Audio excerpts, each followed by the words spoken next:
कुछ दिनों से मैं देख रहा हूँ, चाहे फेसबुक हो, चाहे इंस्टाग्राम हो, चाहे यूट्यूब हो, सभी जगह ये गाना बहुत ज़्यादा ट्रेंड कर रहे हैं। इस गाना की पूरी सच्चाई क्या है, आइए हम बताते हैं इस वीडियो में कि ये गाना कब रिलीज हुआ था और इस गाने को कौन गाए हैं और इसमें कौन डांस किए हैं, सभी बात विस्तार से बताएंगे।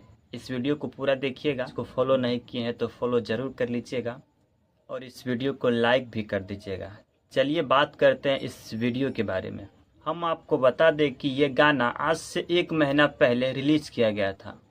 इस गाने को गाए थे नीलकमल सिंह और उसमें जो फीचरिंग किए हैं वो निरहुआ और अमरपाली दुबे है। हम आपको बता दें कि ये गाना अभी 1 नंबर पे यूट्यूब पे ट्रेंड कर रहे हैं। ये गाना आज से 1 महीना पहले रिलीज हुआ था। इसका व्यू देखिएगा ना अभी यूट्यूब पे तो 40 मिलियन प्लस हो चुका है।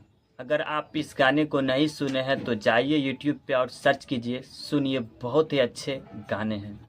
एक बात और हम आपको बता दें कि इस गाना में नहीं तो अश्लील शब्द का इस्तेमाल किया गया है, नहीं तो किसी भी तरह का अश्लील सीन का इस्तेमाल किया गया है। चाहिए इस गाने को सुनिए, बहुत ही अच्छे गाने हैं। वीडियो को एक लाइक जरूर कर दीजिएगा।